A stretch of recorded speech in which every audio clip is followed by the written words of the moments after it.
Dalam hukum pidana itu tidak ada damai. Kalau hukum perdata damai. Kalau hukum pidana itu penjahat itu berhadapan dengan negara, bukan berhadapan dengan korban.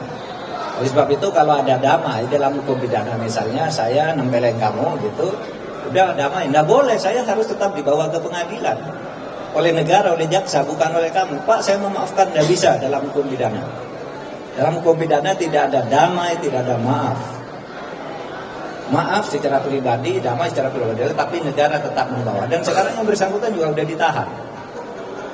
Ya, jadi tidak ada damai dan saya sudah minta agar dicari lagi siapa yang terlibat. Kalau lihat videonya tuh jahat sekali, anak tidak berdaya diinjak kepalanya, dipukul pokoknya dan macam-macam.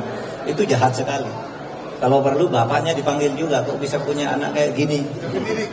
Terakhir kan tadi diumumkan oleh Bu Menteri Keuangan bahwa Bapak juga sudah dicopot dari jabatannya, begitu, itu sudah langkah yang paling tepat menurut Ya, itu hukum administrasi, bukan hukum pidana. Itu hukum administrasinya sudah betul. Cukup? Kalau untuk langkah auditnya Pak, ini kan akhirnya kan dibawa lagi nih masalah ke audit keuangan. Ya, biar diaudit. Laporan tentang yang bersangkutan di PPATK itu sudah dikirimkan oleh PPATK sejak tahun 2012 tentang transaksi keuangannya yang agak aneh, tetapi oleh KPK belum ditindaklanjuti. Jadi itu saja. Biar sekarang dibuka oleh KPK gitu. Terima kasih. Assalamualaikum warahmatullahi wabarakatuh. Masih tanya soal hukum, Pak.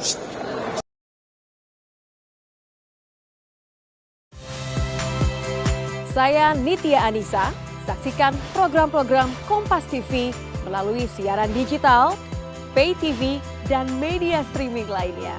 Kompas TV, independen, terpercaya.